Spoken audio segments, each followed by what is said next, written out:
This is your Classical Break, your daily dose of classical music. I'm Tyler Alderson, and today we'll be finishing up with Moritz Moszkowski's First Piano Concerto. Moszkowski really had a few different nationalities. He was born in what's now Poland, but was then part of Prussia. He spent a lot of time in Germany and finished his life with a few decades in France. He was also Jewish, and very proudly so. Moszkowski never shied away from his Polish and Jewish background, despite a fair bit of anti-Semitism and racism in his time. His brother, a writer and humorist, even compiled a book titled The 1,000 Best Jewish Jokes, and Moszkowski's music was described by one critic as, quote, reflecting his Polish origins in their fire and brilliance. But that background may have also made it harder for some to accept him, in both his time and afterwards. He spent his training and early professional years in Germany, where musical nationalism was very strong. One prominent critic, Hans von Bülow, made a famous or infamous statement about Germany's supposed dominance of classical music. Quote, "The three greatest composers are Bach, Beethoven, and Brahms. All the rest are cretins." Moszkowski had a witty reply to that, saying, quote, "The three greatest composers are Mendelssohn, Meyerbeer, and your humble servant Moszkowski. All of the others are Christians." Now, the other two may have been picked more for their alliteration than any political statement, but it's worth noting that those are the two composers Wagner wrote about in his infamous essay on Jewishness in music. Suffice it to say that Wagner wasn't celebrating Jewish music, and that essay has been a sticking point for many people when it comes to evaluating Wagner as a composer and as a person. But unfortunately, anti-Semitism was not uncommon at the time, and Wagner makes a few points that, when taken in the context of Moszkowski's reputation, might help explain why such a tremendous talent has been sidelined historically. One of Wagner's biggest swipes is that Jewish composers' music is too superficial. Quote, "What issues from the Jews' attempts at making art must necessarily therefore bear the attributes of coldness and indifference, even to triviality and absurdity." Does that sound familiar? Maybe the quote from a critic we heard yesterday, quote, "We do not expect heaven-sent inspirations from Moszkowski." Specifically about Mendelssohn, Wagner levels the claim that his music is well-structured, well-written, pretty, and essentially meaningless. It's almost as if Mendelssohn was doing an imitation of a classical composer, getting everything technically right, but missing that heart of what makes music great. And again, the same criticisms have been laid against Moszkowski, and that's one of the most insidious anti-Semitic charges, that essentially Jews are imposters, foreigners who are trying to pass as Germans or French or whoever, rather than the full citizens of their country of origin. Moszkowski even had a quip for that. When asked why he didn't convert, like many other Jews, he said, quote, "Convert, that would be too Jewish."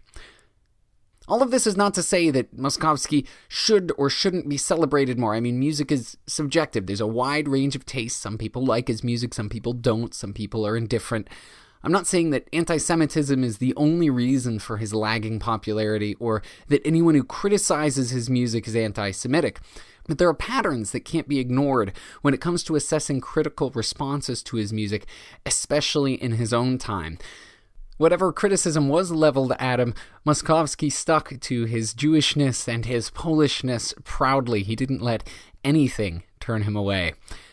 Musically, this final movement can possibly be best described as ambitious.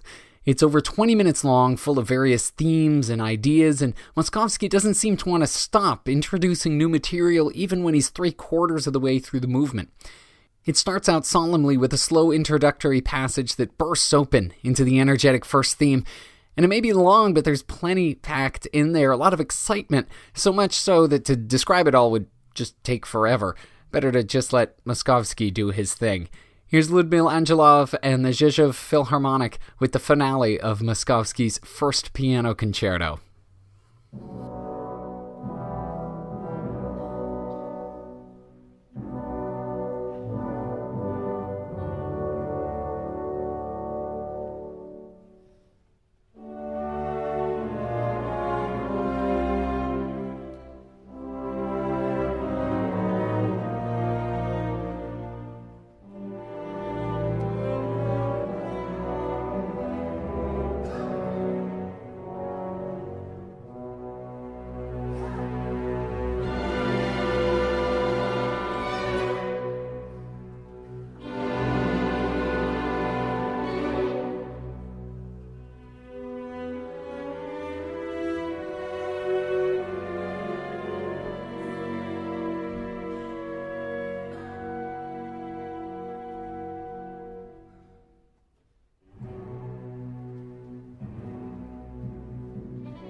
and that applause is from the first audience to hear this piano concerto in a long time, at least over 100 years.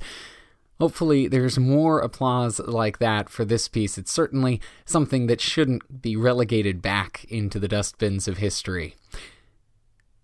Thanks to the Zhezhov Philharmonic and Ludmila Angelov for putting that up on imslp.org, and thank you for listening. If you have the chance, please rate and review this podcast wherever it is that you're getting it. I'm Tyler Alderson, and next week for your classical break, we'll be listening to some Brahms, some Taffanel, and we'll start things off with some Schubert. I'll see you then.